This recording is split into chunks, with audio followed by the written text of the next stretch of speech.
दिल्ली में कांग्रेस की वोट चोर गद्दी छोड़ रैली के बाद बीजेपी ने कड़ा पलटवार किया।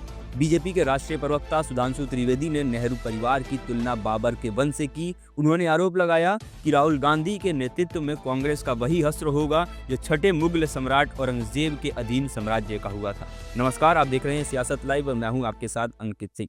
कांग्रेस द्वारा रविवार को दिल्ली के रामलीला मैदान में आयोजित वोट चोर गद्दी छोड़ रैली में बीजेपी पर तीखा हमला करने के बाद सत्तारूढ़ पार्टी ने पलटवार करते हुए नेहरू परिवार की तुलना बाबर के वंश से की।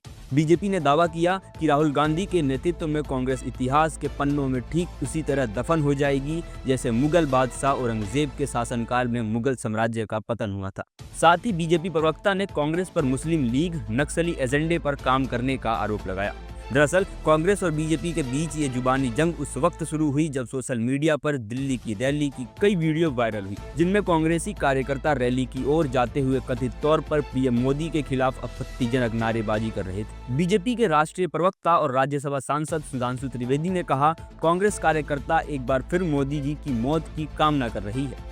यह दिखाता है कि मुस्लिम लीग नक्सली एजेंडे के तहत काम कर रही है। कांग्रेस अराजकता का मंच बनती जा रही है। त्रिवेदी ने आरोप लगाया कि कांग्रेस ने कई मौकों पर प्रधानमंत्री नरेंद्र मोदी और उनकी मां को भी अपशब्द कहे, लेकिन अब जब पार्टी मोदी की कब्र खुदवाने की बात कर रही है तो उसका भविष्य स्पष्ट हो गया है। उन्होंने कहा, राहुल गांधी के नेतृत्व में कांग्रेस की नियति वही होने वाली है जो द लास्ट मुगल किताब में मुगल साम्राज्य के बारे में लिखी गई है। त्रिवेदी ने विस्तार से समझाते हुए कहा कि मुगल साम्राज्य में 6 शासकों ने शासन किया, बाबर, हुमायूं, अकबर, जहांगीर, शाहजहां और औरंगजेब, और छठी पीढ़ी के शासन के बाद मुगल साम्राज्य का अंत हो गया। इसी तरह कांग्रेस पर भी नेहरू परिवार के 6 सदस्यों का शासन रहा है। मोतीलाल नेहरू, जवाहरलाल नेहरू, इंदिरा गांधी, राजीव गांधी, सोनिया गांधी और अब राहुल गांधी छठे व्यक्ति है जो वर्तमान में सत्ता का आनंद ले रहे हैं। बीजेपी नेता ने कहा, इसके बाद कांग्रेस का भी हश्र वही होगा जो मुगल का हुआ था। वह लगातार ऐसी बातें कह रहे हैं जिनसे ऐसी परिस्थितियां पैदा हो रही है जो उन्हें इतिहास के पन्नों में दफन कर देगी।